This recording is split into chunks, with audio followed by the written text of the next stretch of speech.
पुस्तकें जो अमर हैं। लेखक मनोज दास। अनुवाद बालक राम नागर। प्रस्तुत पाठ लेखक मनोज दास जी द्वारा रचित है। यह पाठ हम बच्चों को पुस्तकों के महत्व के बारे में जानकारी देता है। इसमें पुस्तकों से संबंधित विचित्र तथा अद्भुत जानकारियां दी गई हैं। कोई 2000 वर्ष पहले सी ह्यांग ती नाम का एक चीनी सम्राट था। उसे अपनी प्रजा से एक अजीब नाराजगी थी कि लोग इतना पढ़ते क्यों हैं और जो लोग किताबें पढ़ नहीं सकते वे उन्हें सुनते क्यों हैं। सी ह्यांग ती का कहना था कि प्रजा को पढ़ने और उन बातों से क्या मतलब। उसे तो चाहिए कि कसकर मेहनत करे, चुपचाप राजा की आज्ञाओं का पालन करती जाए और कर चुकाती रहे। शांति तो बस ऐसे ही बनी रह सकती है। उसने आदेश दिया कि सब पुस्तकें नष्ट कर दी जाएं। उन दिनों लकड़ी के टुकड़ों पर अक्षर खुदे रहते थे। ये ही पुस्तकें थी। सम्राट के आदमियों ने राज्य का चप्पा चप्पा छान मारा। जो पुस्तक हाथ लगी उसकी होली जला दी। यह बात तब की है जब चीन की बड़ी दीवार का निर्माण हो रहा था। ढेर सारी पुस्तकें जो कि बड़े बड़े लट्ठों के रूप में थीं, पत्थरों की जगह दीवार में चुन दी गईं।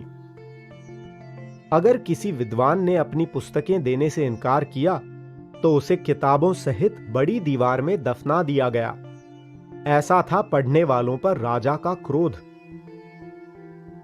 सम्राट की मृत्यु के कुछ वर्ष बाद ही लगभग सभी पुस्तकें जिनके बारे में सोचा जाता था कि नष्ट हो गई हैं, फिर से नए चमकदार लकड़ी के कुंदों के रूप में प्रकट हो गईं।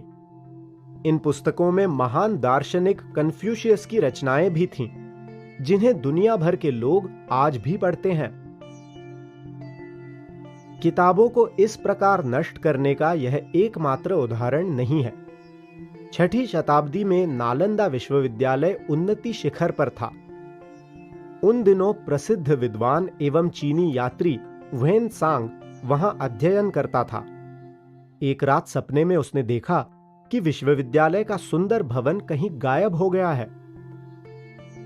यह सपना लगभग सच ही हो गया जब आक्रमणकारियों ने विश्वविद्यालय के विशाल पुस्तकालय के 3 विभागों को जलाकर राख कर दिया।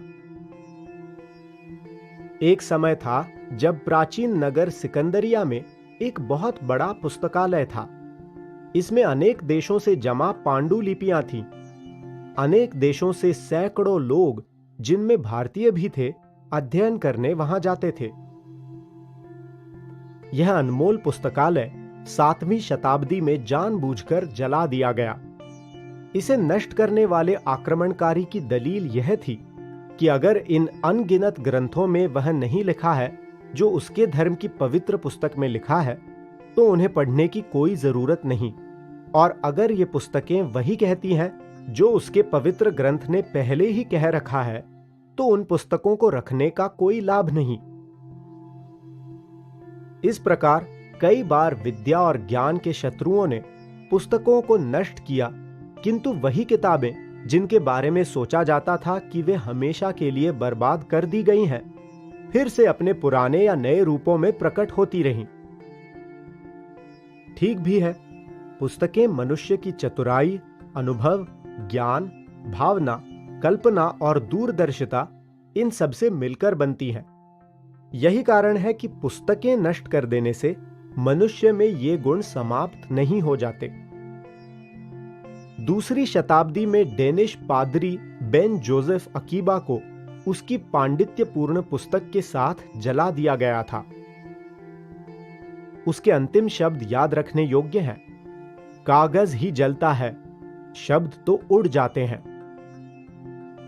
ऐसे भी लोग हैं जिन्हें पुस्तकें प्राणों से भी प्यारी होती हैं।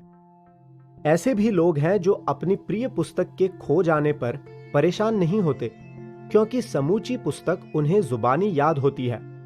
पुराने जमाने में लिखे हुए को कंठस्थ कर लेने का लोगों का अनोखा ढंग था। यूनानी महाकवि होमर, जिसका काल ईसा से 900 वर्ष पूर्व है, के महाकाव्य इलियड तथा ओडिसी पेशेवर गाने वालों की पीढ़ी दर पीढ़ी को कंठस्थ थे। भारत में सदा से कई भाषाएं बोली जाती रही हैं, किंतु पुराने जमाने में संस्कृत का प्रयोग सारे भारत में होता था। भारत के कोने कोने से कवियों और विद्वानों ने संस्कृत के जरिए ही भारतीय साहित्य का भंडार भरा। प्राचीन भारत का दर्शन तथा विज्ञान दूर दूर के देशों तक फैला।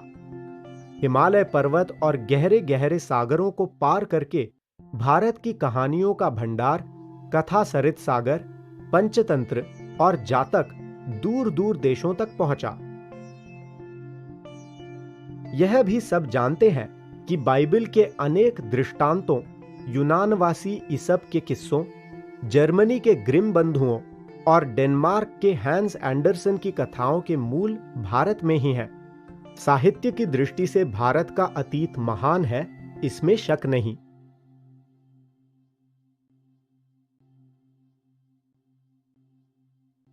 किसी विचार को पूर्ण रूप से प्रकट करने वाला शब्द समूह वाक्य कहलाता है। किसी भी वाक्य के दो अंग होते हैं, पहला उद्देश्य और दूसरा विधेय। जिसके बारे में बात की जाए उसे उद्देश्य कहते हैं और जो बात की जाए उसे विधेय कहते हैं। वाक्य का विश्लेषण करने में वाक्य के इन दोनों खंडों और अंगों को पहचानना होता है।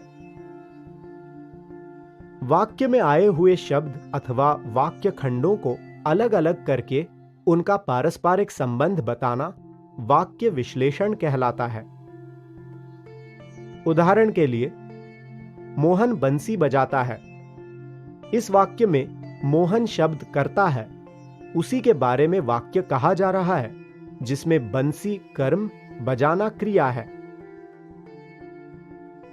अतः यहां मोहन उद्देश्य है और उसके बारे में कहा गया अन्य सब कुछ विधेय कहलाएगा।